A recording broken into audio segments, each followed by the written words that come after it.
After more than 1 year of campaigning across our state, the Iowa caucuses imploded this week on the national stage.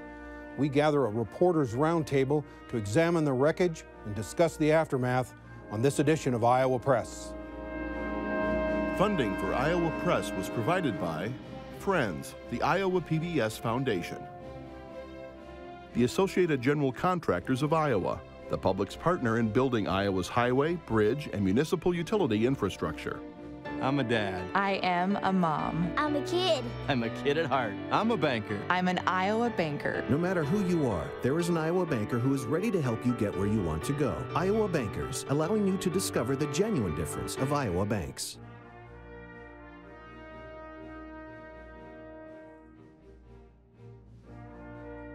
For decades, Iowa Press has brought you politicians and newsmakers from across Iowa and beyond, celebrating nearly 50 years of broadcast excellence on statewide Iowa PBS.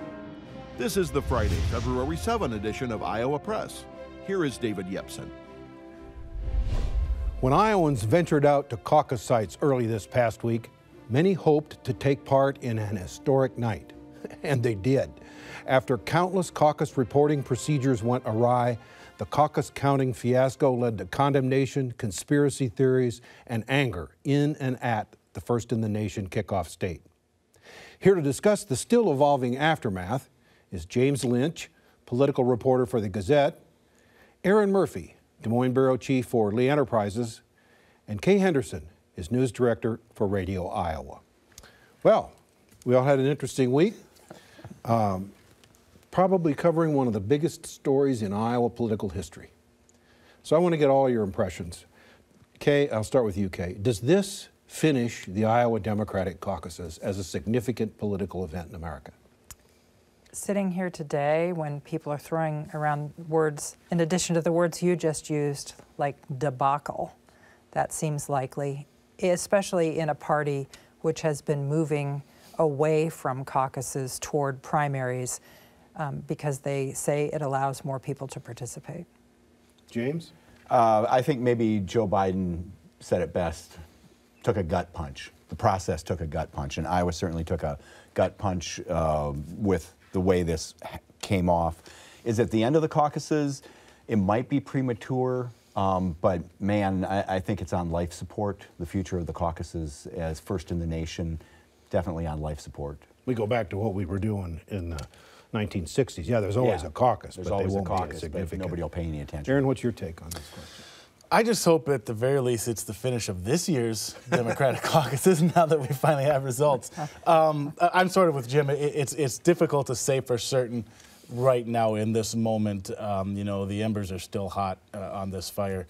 One thing for sure we can say is it doesn't help. This is a battle Iowa always has to fight to stay first in the nation when things go well.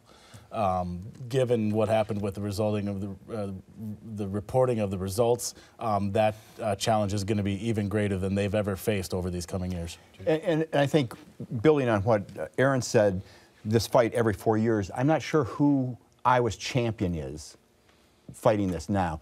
There's no one, say, like Tom Harkin in the Senate. I mean, he's here, but he's retired.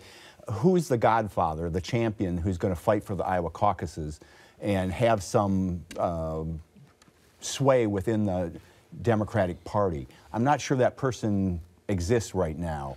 Kay, what do you expect to see happen in the days ahead? And specifically, is there going to be a shakeup at the Iowa Democratic Party? Is Chairman Price on his way out? Well, the sequel to this year's caucuses, 2012, when Matt Strawn, who was the chairman of the Iowa GOP, announced on caucus night that Mitt Romney had won by 8 votes, and then 10 days later had to admit that the canvass of results showed that Rick Santorum won by 12 votes, and within a month he was no longer chair of the party. So I'm sure we'll all be covering that over the next month. The one thing that I'm seeing as I monitor discussion online is there's also pushback against the chair of the Democratic National Committee, Tom Perez. And it's coming from state party chairs around the country who think he had immediately thrown Troy Price, the Iowa Democratic Party chair, under the bus, number one. And number two, he's been a dismal fundraiser for the Democratic cause when compared to what Ronna Romney McDaniel has been doing for the Republican National Committee. And you've had prominent Democrats in Congress, Marcia Fudge, who stepped in and was the temporary chair of the Democratic National Committee for the convention in 2016, say he needs to go. So does Troy pay the price? I'll agree with Kay to a certain extent. But what I'm hearing too from Iowa Democrats, anyways, is the pushback is against the leadership at the national level. They think they asked the state party of too much of them, and to a certain degree, the Bernie Sanders campaign as well. The reason we have all these new requirements is because the Sanders campaign was upset about the way things went 4 years ago. So what I'm hearing from a lot of Iowa Democrats is too much was asked of the state party this year, and when the things went awry, that was out of their hands. And I don't hear that Troy Price should be held accountable. I hear the frustration, like Kay, it's higher up the ladder. In the months and years ahead, how would any effort to replace Iowa work, Erin? Well, and that will be the interesting thing, and it gets back to the original question, too, of whether Iowa's done it first in the nation. The National Party has a process for this, and they have all kinds of committees and structures that they would have to go through. And part of the reason that Iowa has remained first in the nation for all these years is just simple inertia. It's hard to change that calendar. It's hard to change that process. Now, this is a heightened example, a heightened situation. Maybe this is enough that there's enough people at the national level to want to make that change. But in the past, that hasn't happened, partly for that reason. James, what are the alternatives here? Well, the alternatives, not a primary until Bill Gardner is gone from the Secretary of State's office in New Hampshire. He's the guy who says anything that looks like a primary, is out of the question. There may be ways to have a straw ballot like Republicans do, and then allot delegates based on those results by congressional districts or some formula like that, so it doesn't look too much like a primary. But beyond that, I'm not sure there are a lot of alternatives. You could go to some sort of a ranked choice voting, maybe, which some people thought the realignments this year were like ranked choice voting. But I think the big hang-up is Bill Gardner in New Hampshire.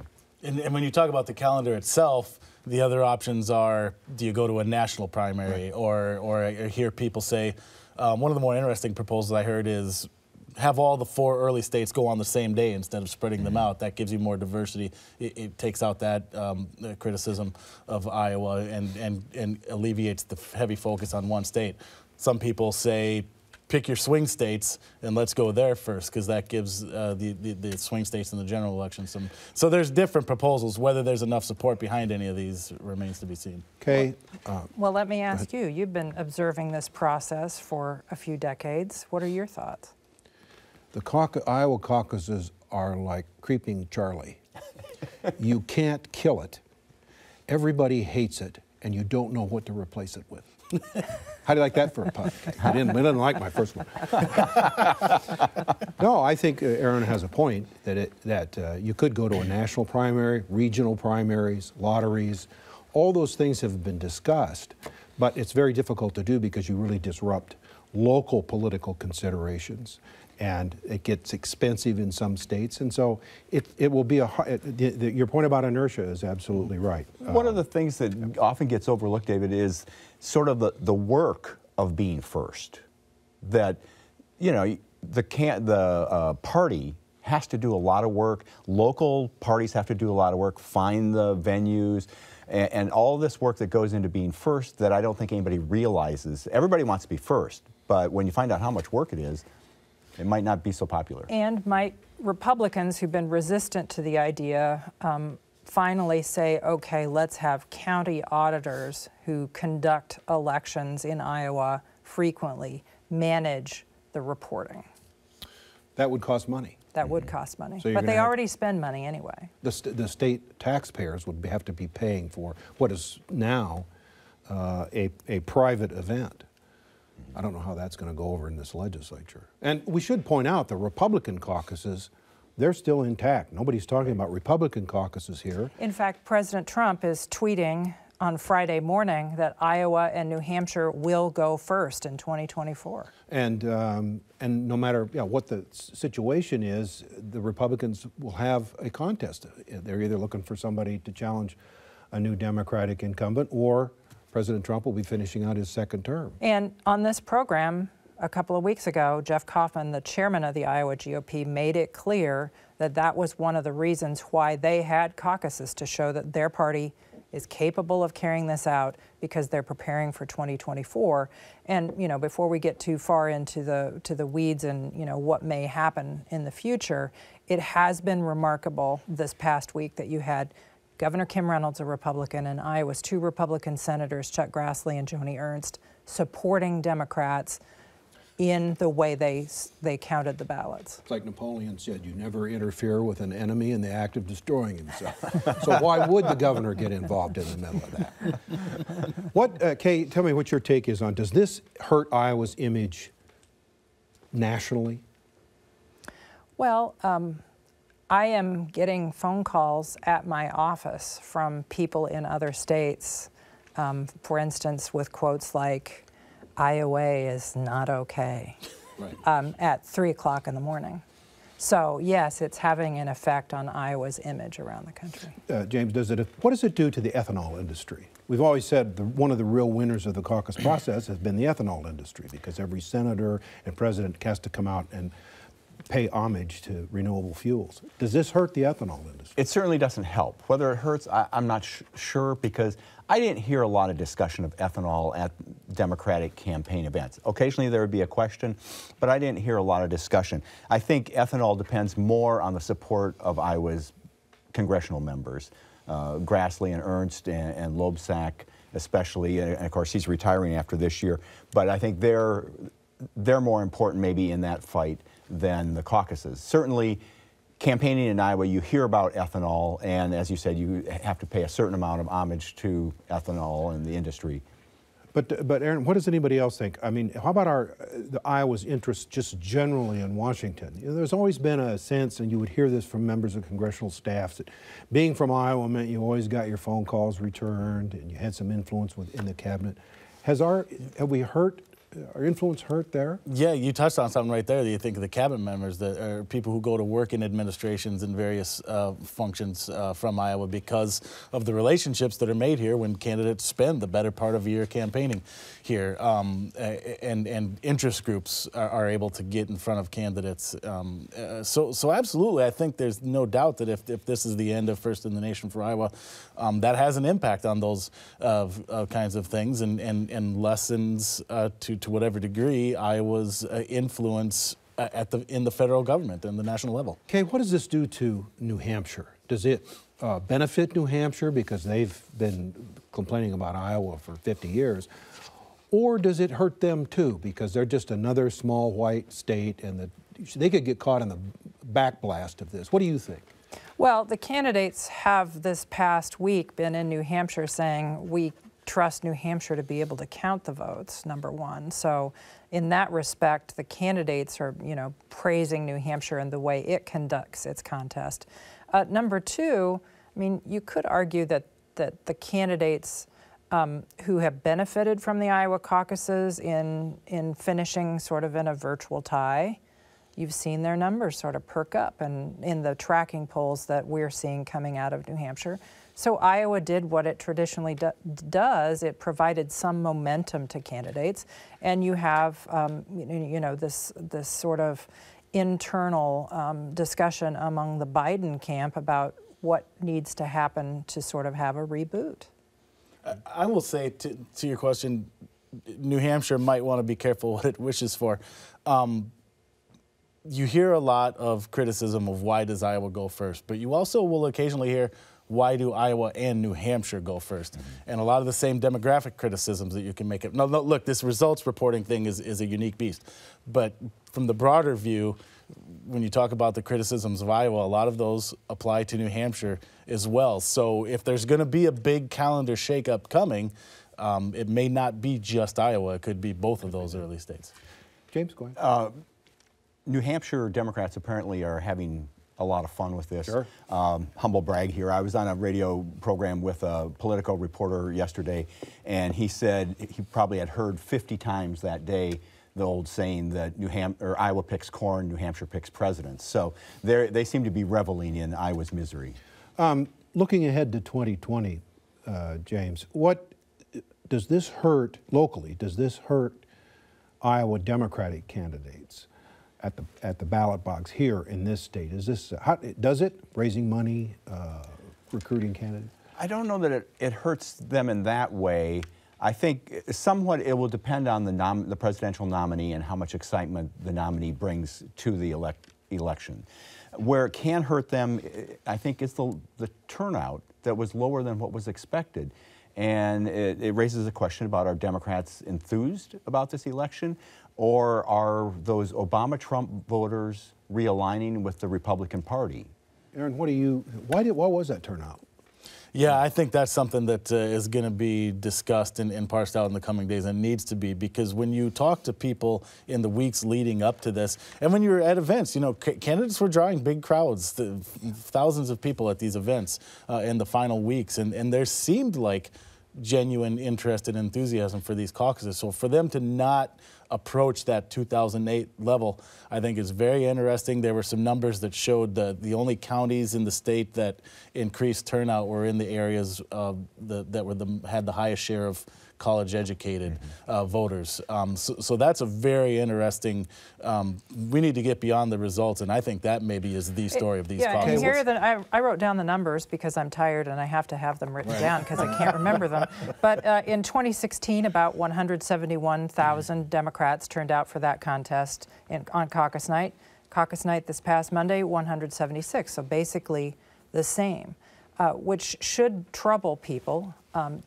Because we had been hearing all the time that, gosh, look at 2018, we flipped a couple of seats here, and Abby Finkenauer and Cindy Axne are now members of Congress as a result of heightened interest among Democrats. We didn't see heightened interest among Democrats in making a choice among these candidates. Now, it could be whatever, pick one, I don't care. It could be, I stayed home and I cheered for the Kansas City Chiefs a little bit too much on Super Bowl. There could be all sorts of factors here. But if Democrats don't have a moment of self-evaluation and try to figure that out, they're headed for disaster in November. Well, won't they be, isn't the party base activists, they have to be dispirited by what they see. Especially because I think all three of us would tell you that we heard anecdotally that people were pleased with the way the caucuses went. There wasn't this antagonism between the Clinton and the Bernie Sanders folks on caucus night. Things went smoothly until they tried to call in their results. And the turnout went up in the urban counties where Democrats have traditionally done well, and not in rural counties. So that's just sort of, I don't know if it reinforces what we saw in 2018 and 2016, that Democrats can't get votes in rural Iowa. But it looks like maybe that is becoming the norm. Doesn't Donald Trump profit from this problem in the Democratic Party? I think so. And I mean, I can't remember his exact words, but it was the sloppiest train wreck in history, and Iowa Democrats are stewing in this mess. And so, yeah, he'll make a hay out of this. And, you know, I don't know how long that carries over in his campaign. He'll move on to something else shortly, I'm sure. But, yeah, it helps him. It's important. It comes at a bad time, I think, for Democrats, because this is a time when the party is recruiting candidates for local office, for legislative seats, which is the filing deadline is coming up in March. And if you're on the cusp of a good candidate running or not running, I wonder, okay, does this discourage people from running as Democratic candidates? Well, one of the things that I observed as I was talking to people was they were sort of frozen in place. They couldn't make a decision about which candidate that they were going to support. And so this just adds to the sort of inertia and the ability of Donald Trump to sort of control every ounce molecule of the political conversation. He's inserted in every bit of this, and so I think it does make it more difficult for Democrats in this environment over the next few weeks to encourage you know, the local mayor to give up being mayor of his town, his or her town, and run for the legislature. Erin, let's go back to the Democratic presidential race itself. What does this do? Kay mentioned it earlier, but what do you think this does? Does it clarify the race? Does it slow it down? What do you think it does? Well, one thing. Anybody get a bump? Yeah, that's exactly what I was going to say, and I don't know that we know that yet. We have seen some polling where Pete Buttigieg got a little bit of a bump, but that's the most interesting question to me in the coming days and weeks is, did Iowa give its usual bump to Bernie Sanders and Pete Buttigieg, or because of the way the results trickled out so slowly, was that impact lost? I don't know that we know that for sure yet, but that's going to be interesting to watch. Okay. The other thing here is Michael Bloomberg's looming out there, and everybody's going to look to California and how well he does because that's a Super Tuesday state, big Democratic base out there. But, you know, you think the Iowa results gave Iowa a little black eye. Remember what happened in 2018. We didn't know the outcome of some congressional races in California because of the way in which they conduct their elections. You've had people from Texas say, buckle up, we may have some delayed reporting as well. So the Iowa caucus results, what some people have been calling a fiasco, may just be sort of an indicator of what's going to go on as we march through this process, because you have states in the West that vote by mail. If you think every ballot is going to be delivered to the post office and wind up being counted at the same time, I think you're in for a different kind of evening. I talked to a University of Iowa political science professor who said this is going to be the new normal with states voting by mail. You're not going to have election night results. Michigan is using mail ballots in this election, and they're already saying they won't know on election night who won the presidential race in Michigan. That's a battleground state. That could be key to knowing who the president is going to be. So yeah, this could very well be the new normal. Just waiting, you know, sit down, read a book, and we'll get the results. Right. And of course, in our instant gratification society, that's going to be a little difficult. But our society also is conditioned to having accurate turnouts instantly. I mean, thanks to Florida in 2000, you know, in the old days, you could be close and that was good enough. And boy, now we're arguing over handfuls of votes.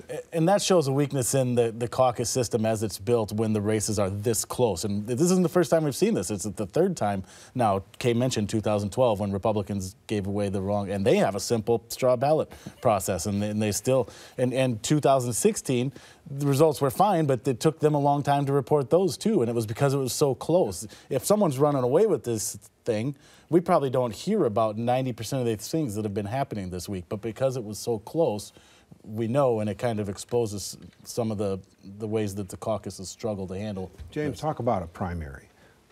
You know, campaigns change. I mean, we don't do torchlight parades in American politics anymore. They were once the rage. Kay mentioned Bloomberg. Since we started these early caucuses, we have arrival of money thanks to Citizens United, big time. You came to Iowa early on to get money and media attention. Well, now you have money before you get in. You buy media attention. There's the internet. Campaigns have changed. So, given that, is it time for Iowa to, or do you sense any move in the legislature to say, okay, let's go to a primary? I don't hear anybody in the legislature talking about that. I know there are people who wish we had a primary, people who want to change the caucuses to go to absentee balloting or something like that to make it more like a primary. I think, let me put on my old man hat here.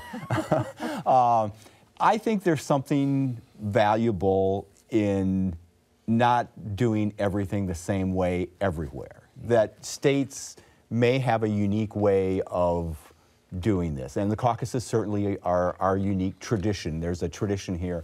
We can be, do everything the same. We could all have primaries in every state and do it all the same and probably, get good results. But I think, there is some value in letting people decide how they want to choose candidates. Kay, does Iowa this process did elevate the first openly gay candidate. Which got lost because of the counting drama. Also, what got lost was that a woman in Elizabeth Warren finished ahead of the former vice president. Nobody's talking about these three candidates finished ahead of Joe Biden. So a lot of the storylines from the Iowa caucus results really weren't examined as, the voters are going to head to New Hampshire's primary. That just shows you how crushed the early process is here, that you can't fully examine the results. Amy Klobuchar get anything out of the Well, caucus she result? did, she did credibly. If she doesn't perform in New Hampshire, I think there will be big questions about whether she can continue. Amy Klobuchar? Yeah, she continued that upward swing that she was showing. She didn't get far enough. She didn't leap into that top pack, but she continued that upward trajectory. I think Kay's right. She has to continue that in New Hampshire as well. The Klobuchar angle here, if she had finished ahead of the vice president, that would have been a huge story. Right. We're out of time. Thank you all. And we'll be talking more about this story, I'm sure, for the next 4 years. And we'll be back next week for another edition of Iowa Press at our regular times, Friday night at 7:30 and again at noon on Sunday. So for all of us here at Iowa PBS, I'm David Yepsen, and thanks for joining us today.